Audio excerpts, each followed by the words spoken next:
With college admissions more competitive than ever, a good SAT score can make all of the difference. Mr. Greenberg. Mr. Greenberg. What is it, student me? I know that. That's why I'm signed up to take the SAT tomorrow.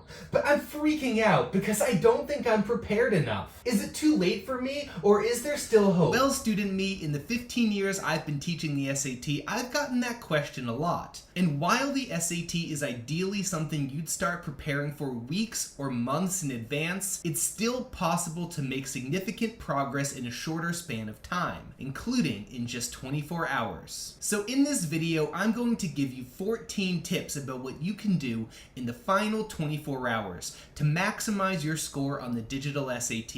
Some of these pointers are pretty obvious, but others may surprise you, so stick around until the end.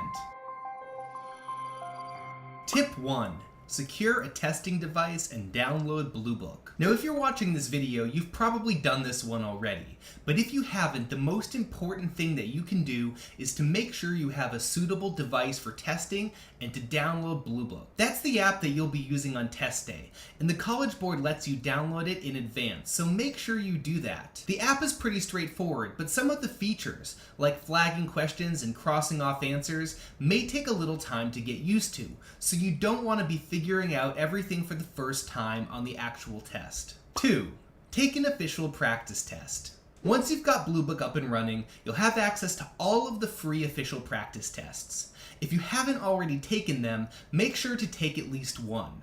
The objective of this is not so much to learn new material, but to familiarize yourself with the format and the types of questions that you'll encounter, so that you'll know what to expect on test day.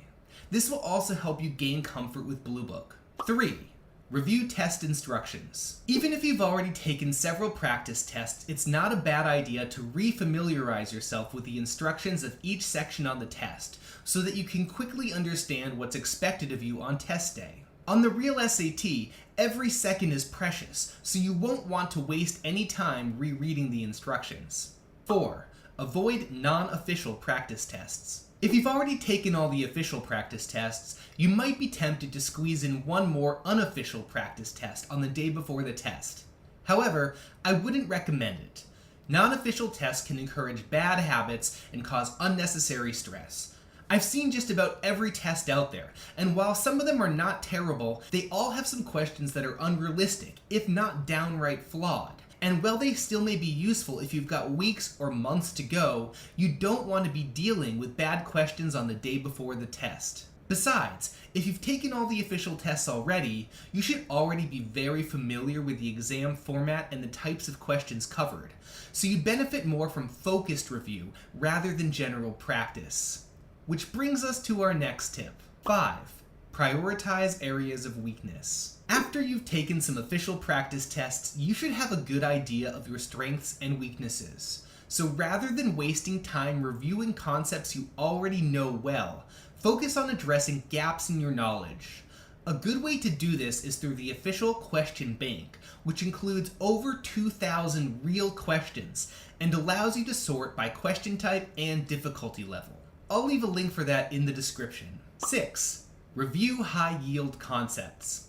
By high-yield concepts, I mean concepts that have a big impact on your score, but ones that take relatively little time to master. A perfect example of this is how to use a semicolon. You're probably going to see 3 or 4 questions on the actual test that require you to know how to use a semicolon. But the rules for semicolon usage are actually quite simple, so you can probably master them in less than an hour. Therefore, learning those rules has the potential to quickly boost your score in a significant way. Certain algebraic formulas are also pretty easy to master and can make a big difference on the test. For example, knowing that for any equation in the form ax plus by equals c, the slope is going to be minus a over b can save you a lot of time on the test and help you answer questions that otherwise you might get wrong. Speaking of math, 7.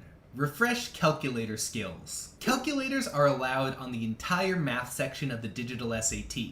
In fact, Bluebook has Desmos, a powerful graphing calculator built right into the app. If you haven't already used Desmos, it is fantastic, and I couldn't recommend it more. However, you're also allowed to bring in your own calculator if you prefer. Just make sure that whatever calculator you plan on using, you're comfortable with its functions and are able to use it quickly and efficiently to ensure that no time is wasted on the actual test. 8. Don't stress over individual questions. Whether you're taking full practice tests or drilling specific concepts, you may come across an occasional practice question that you just don't understand. Like, even after reading the answer explanation, you can't see why the answer is A and not B. And that kind of experience can be really frustrating. You may feel that if you want to do well on the test, you need to understand this particular question.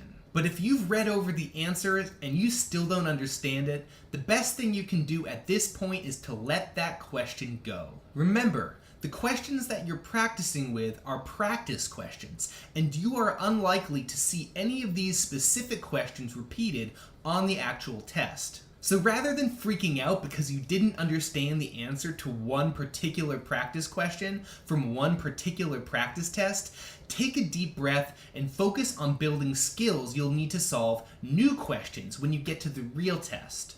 Which brings us to our next tip. 9. Relax. Take some time to relax and unwind the evening before the exam. Although it's not a bad idea to do some light review, especially if you do it following the steps we've covered so far, too much study can actually take a toll on your mental health. Especially if you've already spent weeks or months studying, a few additional hours the night before the exam is unlikely to impact your score in any meaningful way, and the extra stress may actually reduce your performance on test day. 10. Gather test day essentials. You may not have a lot of extra time on the morning of the SAT, so make sure to gather everything you'll need for the test the night before. That includes your fully charged testing device with Blue Book installed on it, your admissions ticket, and an acceptable photo ID. You may also want to bring pencils or pens for scratch work, a calculator, a watch, a backup testing device, and a drink or snacks for break. By gathering all of this the night before, you'll avoid unnecessary stress on the morning of the test and reduce your chance of forgetting something important in your haste. 11. Get adequate sleep. If you want to maximize your performance on the SAT, a good night's sleep is essential. Mr. Greenberg! What is it, student me? How am I supposed to sleep? I'm taking the SAT tomorrow! I hear you, student me. Anxiety about the test can make it difficult to fall asleep, especially if you're not in the habit of going to bed early. If you've still got time, you may want to begin adjusting your sleeping patterns a few days in advance so that you get yourself on an earlier schedule. Besides, sleep is cumulative, so getting extra sleep a few nights before the test will also help your mind feel sharper on the day of the test itself. But if you find yourself unable to sleep the night before the test, don't panic. Do something that helps you relax, like reading a book or watching this video on repeat. And maybe after you've done that for 20 or 30 minutes, you'll feel ready to sleep. 12. Get up early. Generally, if you want to take the SAT, you have to get to the testing center by 8 a.m., so you're going to need to wake up early anyways. But you may consider getting up even a little earlier than you technically need to, especially if you're the kind of person who feels groggy in the morning. I know this may seem to contradict what I just said about getting adequate sleep, but getting up early will ensure that your brain is alert by the time the test starts. Also, you don't want to have to worry about getting stuck in unexpected traffic and missing the test, so it's better to veer on the side of caution. If you happen to get to the testing center a few minutes early, that's a perfect opportunity for some light review to get your brain in shape. 13. Don't worry about other people. So this one isn't really about what to do before the test, but rather after the test begins. Maybe you're still on the third question and you see that the person next to you has already finished the module and is taking a nap. And when you see that, the natural reaction is self-doubt. You may start wondering, is something wrong with me? Am I stupid? Well, I can guarantee you that those kinds of thoughts are not going to help you perform well on the test. And so the best thing you can do is to ignore what everybody else around you is doing and to focus on the test itself. 14. Don't think about your score. This one is kind of related to the previous point. As soon as the test begins, a lot of students begin subconsciously calculating their scores. Maybe you hit a few questions you don't know, and you start wondering, how many questions can I get wrong and still get a 750, or a 700, or whatever it is you're hoping to get on the section? All I can say is that the more time you spend thinking about your score on the test, the lower that score is likely to be. And that's because time spent thinking about your score is time that you're not thinking about the questions. So try to push those thoughts out of your head and focus on the test itself. Doing so will ensure the best possible performance on test day. Closing thoughts. So there you have it, 14 tips that you can implement in the final 24 hours to boost your performance on the digital SAT. Do you think there's something I missed? If so, leave a comment down below. I hope you found this video helpful. Thanks as always for watching, and good luck on the test.